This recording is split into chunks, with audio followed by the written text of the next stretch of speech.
We got Chase Hooper back here on the program. He's going to be back in action against Steve Garcia, UFC Fight Night, October 29th. Chase, how are you, man? Good. Yeah, just enjoying the last little bit of summer here, and yeah, not ready to go back to the ring quite yet, but yeah, doing good. Yeah, me neither. I'm not a big rain fan. I'm sure a lot of people aren't either. So yeah, I got to enjoy that nice weather. Are you at like a park right now? Are you in the backyard? Where am I getting you today? Yeah, we're like probably a couple minutes down the road from a lake, so just a little lakeside chat this morning. That's good. Nice and quiet. Good scenery. I like it. It's all good. We haven't seen you since May. You know, I know one of the things with you is you're not in a rush to get fights. You know, you're still sort of developing your skill set. Was this the right amount of time off for you? Definitely.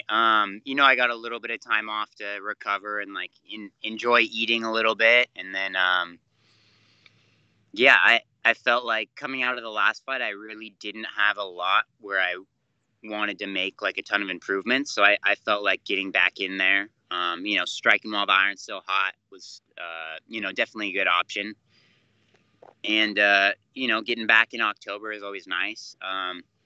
So I think this will be the first time I'll be able to like not be dieting over Thanksgiving. So it'll be a good time. And, yeah, I'm definitely looking forward to getting back in there a little sooner.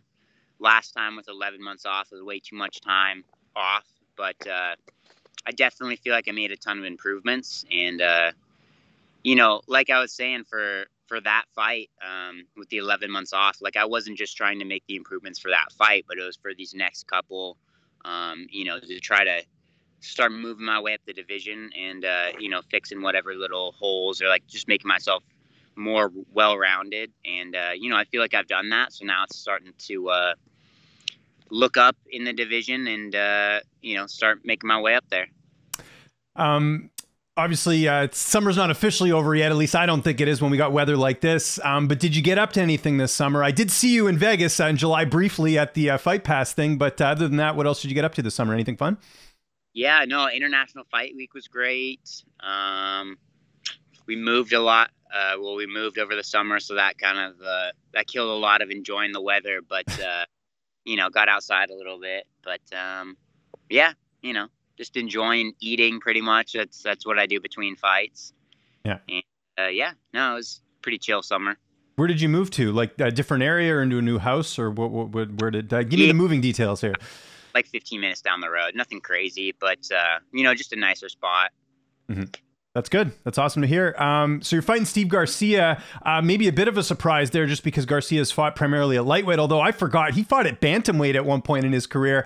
Any concerns about him making 45 just because he hasn't fought, I believe, at 145 since January of 2020?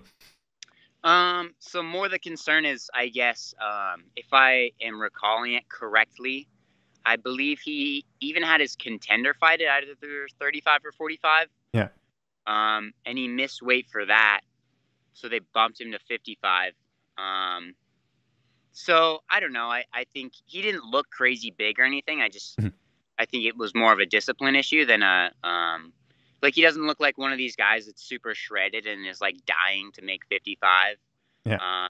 You know, he's a little older, a little later in his career. I'm sure he wasn't wanting to cut as much weight, but I don't know. I'm more just concerned about making weight myself. That's always the big concern pretty much up until Friday morning. Then I get to focus on the fight. But I don't know. You know, if it happens, it happens. And I get the extra 20% or whatever. Exactly. But either way, I'm still going to fight him. So yeah, no, of course. Of course. Yeah, that makes sense for sure. You talked a bit about you know, cutting weight and how it's a process for you. I know I've asked you this, I'm pretty sure every interview, but I always have to ask again, like, is it getting harder to cut the weight? Because I'm sure as you get older, you're not going to be able to fight with your frame at 145, right? I mean, a little bit, but like the last camp and this one, I've really used the Performance Institute, using those guys for the dieting and the supplements and all that.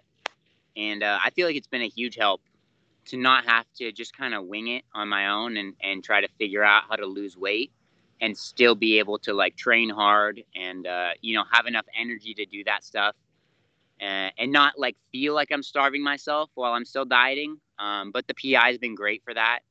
And, you know, they check in every once in a while, just see how I'm doing, and they'll kind of adjust things from there.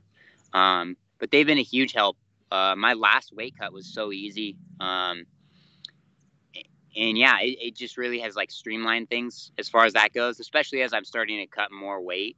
Mm.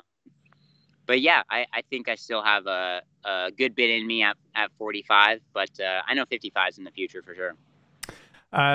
Steve Garcia, 17 fight veteran. How do you feel like you match up against him here? Yeah, he's kind of I feel like he's kind of wild on the feet. I wouldn't say he's necessarily a brawler, but he's definitely got some brawlerish tendencies. I don't think he uses his length to its advantage. Like he's closer in height to me, but he doesn't fight like a taller guy anyways. Which in the past I haven't either, but he's trying to make the most of that. He also really likes to grapple. I've seen him pretty much anytime he gets hit flush, like in a fight, he immediately dives in for a shot. Tries to wrestle, tries to do some grappling. So I think it was Ontiveros was his one win at 55. Yeah. And I was not to take anything away from that win for him, but I feel like Ontiveros' grappling was non-existent in that fight. So, I don't think anybody's just going to hold me down like that and just kind of lay on me. Like, I'm not just going to pull like an Ngannou in the first Stipe fight and just look at the clock and like, nah, I got a little bit more in me than that. So I really think this fight, like I can do well on the feet. I can do well on the ground.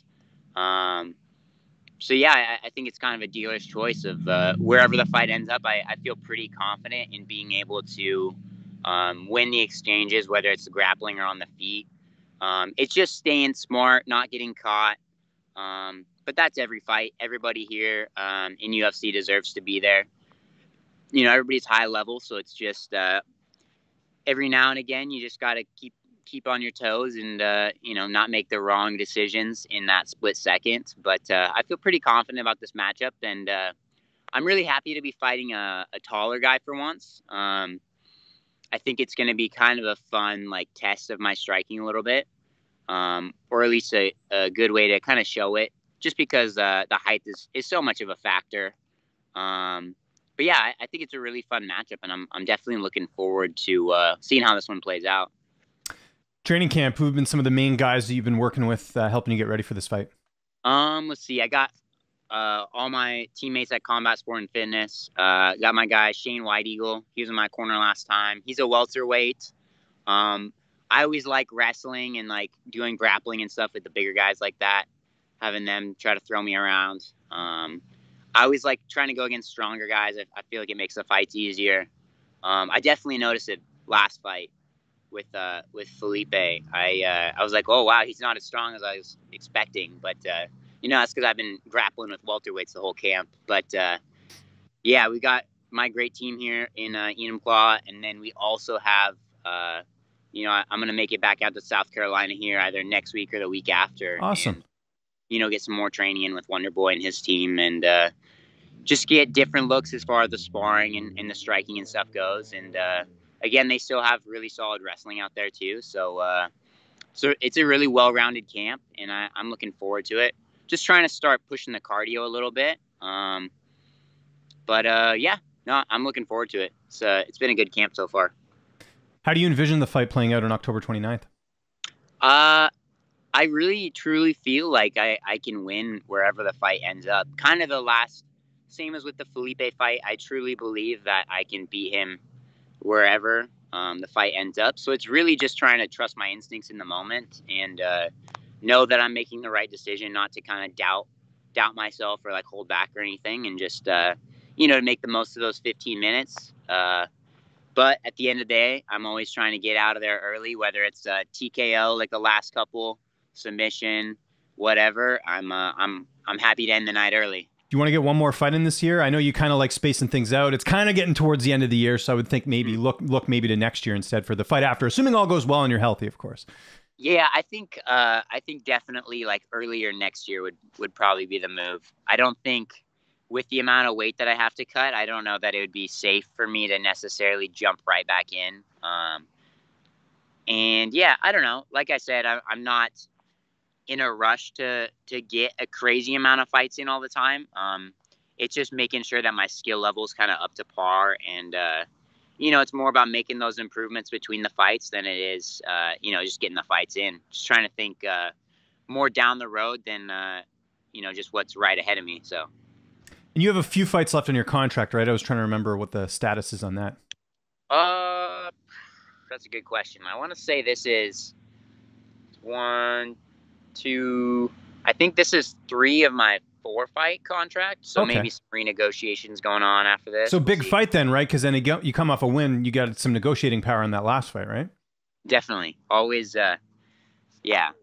Yeah, no, it's a good problem to have for sure. Any update on the UFC coming to Seattle, Chase? I figured you'd be one of the guys kind of waving the torch there because they got the new arena for the, obviously Seattle Kraken. Have you heard anything? Because I want to know. I want to go to the event. It's like 3 hours away. No, I thought I heard something about maybe 2023. They definitely said something recently about trying to get out to Seattle, but they're trying to make it to the cities that are making it as easy for them as far as like the COVID stuff goes. So I don't know that Seattle is necessarily one of those places yet.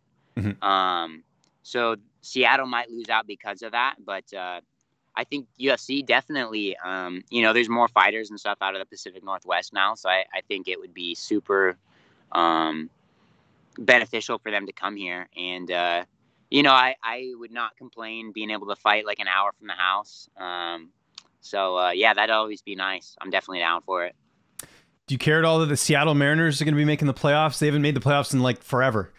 I haven't kept up with baseball too much, so. Don't worry. I like the honesty. And last question before I get out of here. Again, I don't want to take you away from this nice day. How's the Fight Pass stuff going? I know you've been doing a lot of that. It's a nice little sort of side thing that you've been doing. Everything going great? Yeah, I always like doing stuff with Fight Pass, using up their budget a little bit, give me some M&Ms and all that. But yeah, no, it's been great. I know we're going to try to go to the NCAA wrestling stuff next year. And, whatever else they ask me to do, I'm always down for it. So, yeah, definitely looking forward to doing more stuff with them. And you're always down to do interviews, Chase. I really appreciate it, man. If there's anyone you want to thank before we get out of here, any sponsors or social media you want to plug, I'll give you the last word. No, I think I'm good. Thanks for having me. And, yeah, appreciate it. Good talking to you.